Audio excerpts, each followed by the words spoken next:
This is part 2 of 5. And probably, well, not probably, it is the hardest to tell. This is the one where everything changed. And of course, dogs gotta make noise because I'm not in the room. But I need to be out of that room before doing this. But before I start, Texas law is designed to protect the physicians, the hospitals and clinics. It doesn't matter how much proof you have.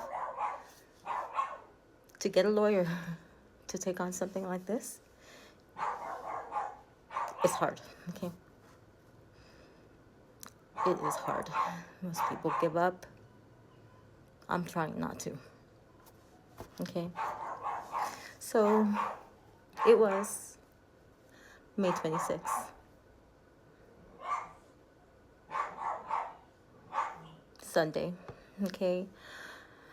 Just what, his last appointment at the pediatric clinic was Monday previous, and he was about to have an appointment to check about the formula.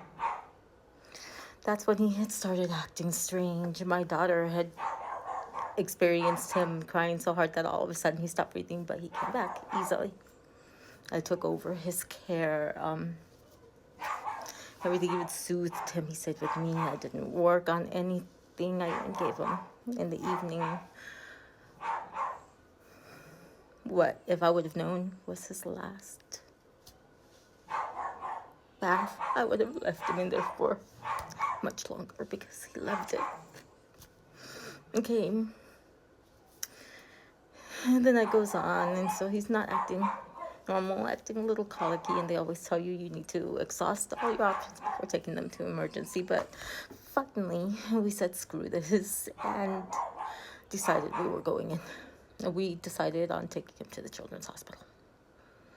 Okay, so I called David and I asked him, I'm like, can you please tell we're gonna take him to the children's hospital, but I don't know, come take care of the animals. I'm not sure I can even drive, whatever. So it was closer to it was just after midnight when David arrived. I had already sent Juju to start gathering Emrys's things. She brought me his car seat, brought me his little gown, the footless one, because he hated being touched by others. So the little footless one, so they could all you had to pick it up and stuff. And I changed locations. I'm in the bathroom now. Juju brought me a cute little footless gown, pale yellow, which looked incredible on him because he was developing this golden tan, which my daughter was jealous of because she's white as can be, but he looked so golden, so beautiful. She brought me his little black socks for his stinkies, and she diaper bag, everything ready to go. David came in. We sent her to go pump. Okay, and me and David are talking, and she's pumping so that seems like we've been latched, so she had to pump to mix it, but we wanted him to have a fresh one in the hospital because, we didn't know what was going to happen. So I had him nice and fed, dressed, and I'm sitting at the edge of the bed, and David is sitting there just staring at me. And I was just looking down at him, and I was saying, I know you're an angel, but which one? And David asked, why do you talk to him like that? Baby, I'm like, oh, he understands what I'm saying. And I kept at him, just loving on him, just him staring right at me, when suddenly he breathed in and went, I don't know how I was able to, but I initiated. I'm BLS certified, so I was pretty much his life support. I could hear my daughter screaming in the background, but I can't recall anything else outside of him, I instructed David to call 911. And I know they had him do a video call because they wanted to see what I was doing. And so his hands were free to assist me. I brought him back. And he was looking into my eyes. His little arms spread, kind of like across, and little feet crossed. And I kept his little arm until they got there, which they let me keep being his life support until they finished intubating him and attaching him to the portable life support unit. They told us to meet them at the children's hospital. We heard his screams. He was angry. We heard his screams. And then nothing. The doctor on duty,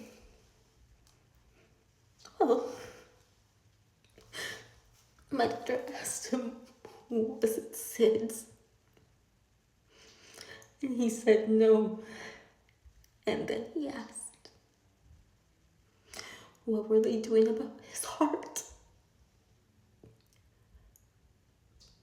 He found the problem that fast, without us even telling him the symptoms. He found an enlarged heart. So we left the hospital, even though we were called liars. We already knew that doctor is the one who initiated the investigation. Because we didn't know. Because of the circumstances, they allowed us an extended period in the room with him. He got baptized, and instead of surrogate grandfather, David now became his godfather too. I remember the nun walking in and her saying, "Oh my God, I'm seeing an angel for the first time." She sent us a little bottle of holy water. The people at the children's hospital were amazing. We never dealt with CPS or anything because there was nothing. I mean, EMS, when they came in, there was nothing. I remember I had a recording from like a month and a half before he was born, because my daughter, she couldn't feel movement for an extended period. And they said, when I heard when his heart was beating, I asked, and I said, "Oh no, he's just moving around a lot," but my daughter couldn't feel him move. I'll play that for you. It is there. And it is difficult. Along with this, I'll share a couple of other things that you will find. And it's hard. It is just so hard with everything there, because we got everything. But listen, I'll put this as close as possible.